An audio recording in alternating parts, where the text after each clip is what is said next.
அனைவருக்கும் தினம் ஒரு தகவல் சார்பாக இனிய வணக்கங்கள். இன்னைக்கு நம்ம பார்க்க போற பதிவு தடைகளை முறியடிக்கக்கூடிய சக்தி வாய்ந்த குலதெய்வ தீபத்தை பத்தி தாங்க தெரிஞ்சுக்க போறோம்.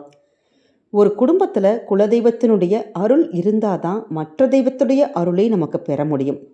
குலதெய்வத்தினுடைய அருட்கடாட்சம்ங்கிறது ஒரு குடும்பத்துக்கு ரொம்ப ரொம்ப முக்கியம்.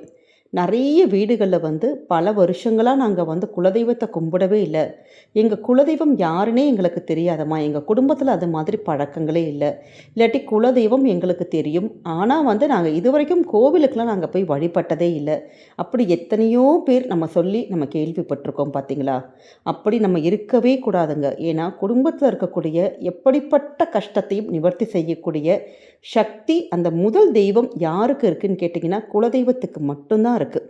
அந்த குலதெய்வம் கண்ணு திறந்தால் மட்டும்தான் நம்ம குடும்பத்தையே காப்பாற்ற முடியும். எவ்வளவு பெரிய கஷ்டங்களாக இருந்தால் கூட, மலை மாதிரி உள்ள பெரிய ஒரு துன்பங்கள் கூட பனி மாதிரி நம்ம அப்படி கரையிறத குலதெய்வத்தை வழிபட வழிபட நம்ம வாழ்க்கையில நம்ம கண் கூட பார்க்கலாம். அப்படிப்பட்ட சக்தி வாய்ந்த குலதெய்வத்தினுடைய அருட்கடாட்சம் நமக்கும் நம்ம குடும்பத்தில் இருக்கிறவங்களுக்கும் கிடைப்பதற்கு நம்ம ஏற்ற வேண்டிய ஒரு அற்புதமான குலதெய்வ விளக்கு தான் தெரிஞ்சுக்க போகிறோம். இந்த தீப வழிபாட்டை உங்கள் குலதெய்வ கோவில் வீட்டில் பக்கத்தில் இருக்குன்னா தாராளமாக நீங்கள் அங்கே போய் செய்யலாம். அப்படி முடியாதவங்க நம்ம வீட்டிலேயே நம்ம சொல்லுகின்ற முறையில் நீங்கள் ஃபாலோ பண்ணி பாருங்கள். பதிவுக்குள்ளே போகிறதுக்கு முன்னாடி நம்முடைய சேனலை நீங்கள் இப்போ வரைக்கும் சப்ஸ்கிரைப் பண்ணாமல் பார்த்துட்ருக்கீங்கன்னா மறக்காமல் சப்ஸ்கிரைப் பண்ணிக்கோங்க. அப்போ தான் எங்களுடைய எல்லா நல்ல நல்ல பதிவுகளுமே உடனுக்குடனே வரும். பக்கத்தில் இருக்கக்கூடிய பெல் பட்டனை மறக்காமல் கிளிக் பண்ணிக்கோங்க. இப்போ பதிவை பார்க்கலாம். குலதெய்வத்தினுடைய அருள் அப்படிங்கிறதே நம்முடைய வம்சம், குடும்பம், தலைமுறை தலைமுறையாக காப்பாற்றக்கூடிய அந்த மூதாதையர் மற்றும் நம்ம இருக்கக்கூடிய தெய்வத்தினுடைய அந்த பரிபூர்ண ஒரு ஆசீர்வாதம் தான். அந்த தெய்வத்தினுடைய அருள் இருந்தாதான் மற்ற தெய்வங்கள் நம்ம எவ்வளவோ நம்ம வீட்டு பக்கத்தில் பெரிய பெரிய கோவில்களுக்கு அப்படி விசேஷமான கோவில்களுக்கெல்லாம் நம்ம போய் வழிபாடுகள் பண்ணுவோம். அப்படி எந்த விதமான வழிபாடுகளும் சிலருக்கு கேட்கவே கேட்காது. நாங்கள் எவ்வளவோ பரிகாரங்கள் பண்ணுறோங்க, ஆனால் எங்களுக்கு மட்டும் நடக்கலை, மற்றவங்க எல்லாருக்குமே நடக்குது அப்படின்னா அந்த குல தெய்வத்தினுடைய அருள் நமக்கு இல்லை அப்படின்னு அர்த்தம். அப்படிப்பட்ட அந்த குல தெய்வத்தினுடைய அருள் இருந்தால் மட்டும்தான் மற்ற தெய்வத்துடைய வழிபாடுகள் கூட உங்களுக்கு முழு பலனை கண்டிப்பாக கிடைக்குங்க. அதனால் நீங்கள் உங்களால் முடியும் அப்படின்னா வருடத்துக்கு ஒரு முறையோ இல்லாட்டி 6 மாதத்துக்கு ஒரு முறை, இல்லை வீட்டு பக்கத்துலேயே இருக்குது கொஞ்சம் தூரத்தில் இருக்குன்னா மாதத்துக்கு ஒரு முறையாச்சும் நம்முடைய குலதெய்வத்தை போய் நம்ம போய் வணங்குறது, அங்கே பொங்கல் வச்சு நம்ம சாமி கும்பிட்றது, இது மாதிரிலாம் செய்யறதுங்கிறது குடும்பத்தில் எல்லா தடைகளையும் கண்டிப்பாக முறியடிக்கும். அப்படி ஒரு சின்ன ஒரு கஷ்டமாக இருந்தால் பரவாயில்ல, ஏதாவது ஒரு மிகப்பெரிய ஒரு பிரச்சனை நமக்கு இருக்குது, ஒரு கஷ்டங்கள் இருக்குது, இல்லை ரொம்ப நாளாக எங்களுக்கு ஒரு விஷயங்கள் காரிய சித்தி எங்களுக்கு நடக்கணுமா அப்படிங்கிறவங்க, குலதெய்வத்தினுடைய அருள் நமக்கு கிடைக்கணும், அந்த தடைகள் எங்களுக்கு நிவர்த்தி ஆகணும் அப்படிங்கிறவங்க நம்ம ஏற்றக்கூடிய அற்புதமான குலதெய்வத்தினுடைய தீபம் தான் தெரிஞ்சுக்க போகிறோம். இதற்கு நம்ம என்ன செய்யணும் அப்படின்னு கேட்டிங்கன்னா, ஒன்று இந்த தீப வழிபாட்டை உங்கள் குலதெய்வ கோவிலில் போய் நீங்கள் ஏற்றலாம். அதாவது இப்போ ஆண் தெய்வம், நிறைய பேருக்கு ஆண் தெய்வம் குலதெய்வமாக இருக்கும், ஐயனார் கருப்புசாமி அப்படி இருப்பாங்க. இப்போ பெண் தெய்வங்கள் நிறைய பேருக்கு இருக்கும். இப்போ ஆண் தெய்வமாக இருந்தால் நீங்கள் அமாவாசையில் நீங்கள் போய் இந்த வழிபாட்டை பண்ணணும். இப்போ பெண் தெய்வம் அப்படியா இருந்தால் நம்ம பௌர்ணமியில் பண்ணலாம், இல்லாட்டி நம்ம ஏதாவது ஒரு வெள்ளிக்கிழமையில் அது மாதிரி கூட நம்ம எடுத்துக்கலாம். இப்போ இதை கோவிலில் போய் பண்ண முடியலமா, எங்கள் கோவிலில் அப்படி ஏற்றக்கூடிய சூழல் இல்லை அப்படிப்பட்டவங்க, இல்லை எங்களால் கோவிலில் போய் பண்ண முடியல அப்படிங்கிறவங்க நம்ம வீட்டிலேயே நீங்கள் ஒரு வெள்ளிக்கிழமை இல்லாட்டி இந்த பௌர்ணமி அமாவாசை நாட்களில் நீங்கள் தாராளமாக இந்த தீபத்தை ஒரு முறை மட்டும் நீங்கள் ஏற்றி பாருங்களேன். எப்படி உங்கள் கஷ்டங்கள் உங்கள் பிரச்சனைகள் தீருது, உங்கள் காரிய சித்திகள் நடக்குதுங்கிறத நம்மளே கண் கூட பார்க்கலாம். இதற்கு நமக்கு என்ன தேவைன்னு கேட்டிங்கன்னா 9 அரை மூடி தேங்காய், அதாவது முழு தேங்காயாக ஒரு 5 தேங்காய் நீங்கள் வாங்கிக்கோங்க. இதெல்லாம் நம்ம பேரம் பேசுறது வைக்கிறது, இப்போ கடையில் போய் வாங்குறப்ப டக்குன்னு நம்ம கொஞ்சம் ரேட் குறைச்சி கொடுங்க அப்படின்னு நம்ம கேட்போம் பார்த்தீங்களா, அது மாதிரி எதுவுமே பேரம் பேசாமல் ஒரு 5 தேங்காய்கள் நல்ல ஒரு மீடியம் சைஸான ஒரு தேங்காய் நீங்கள் வாங்கிக்கோங்க.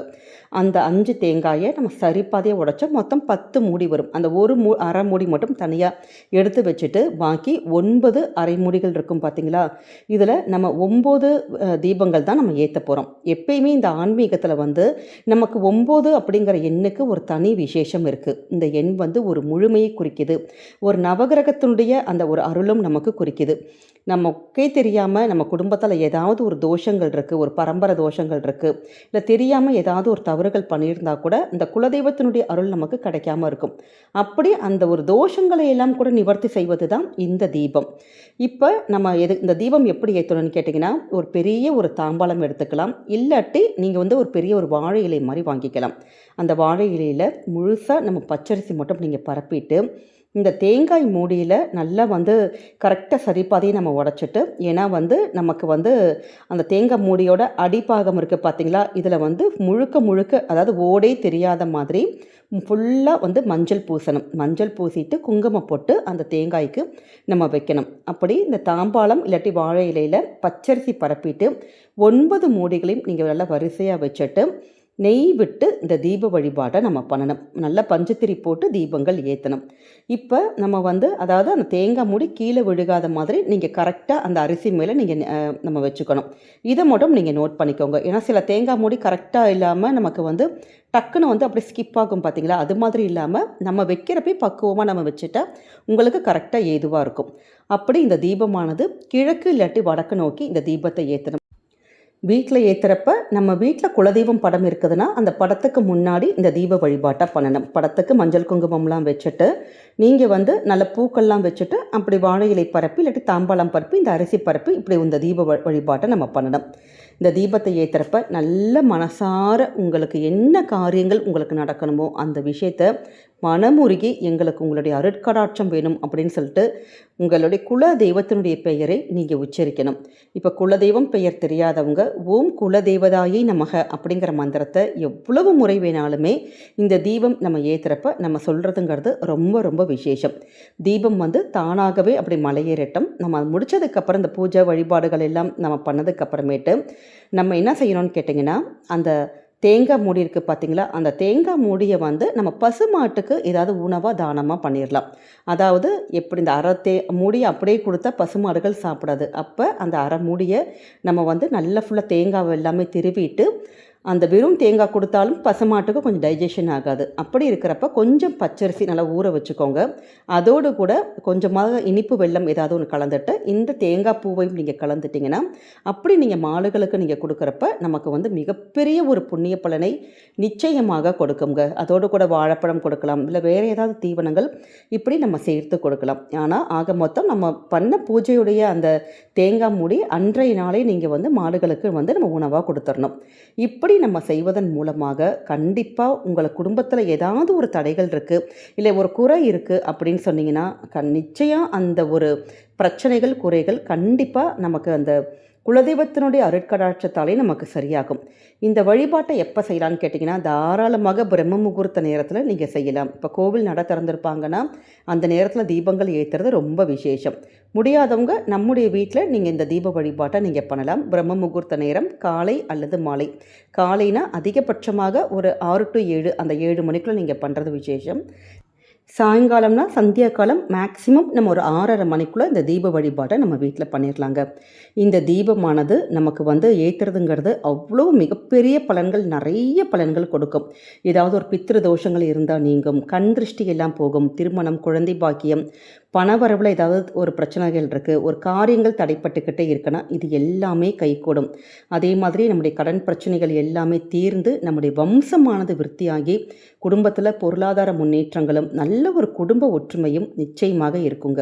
நிறைய இடத்துல வந்து ஒரு சிச்சுவேஷனில் ஒரு குழப்பமாகவே இருக்குது, ஒரு முடிச்சை வந்து எங்களுக்கு அவுக்கவே முடியல, அதிலிருந்து எங்களால் வெளியில் வர முடியல அப்படின்னு வழியே தெரியாமல் இருக்கக்கூடிய பிரச்சனைகளை கூட இந்த தீபமானது கண்டிப்பாக நமக்கு வந்து சரி பண்ணி கொடுக்கும். அவ்வளோ ஒரு சக்தி வாய்ந்த தீபம் தான் இந்த குல தெய்வத்தினுடைய தீபம். அதனால் நம்பிக்கையோடு உங்கள் குலதெய்வத்தை மனசார நினச்சி இந்த தீப வழிபாட்டை நீங்கள் செஞ்சு பாருங்கள்.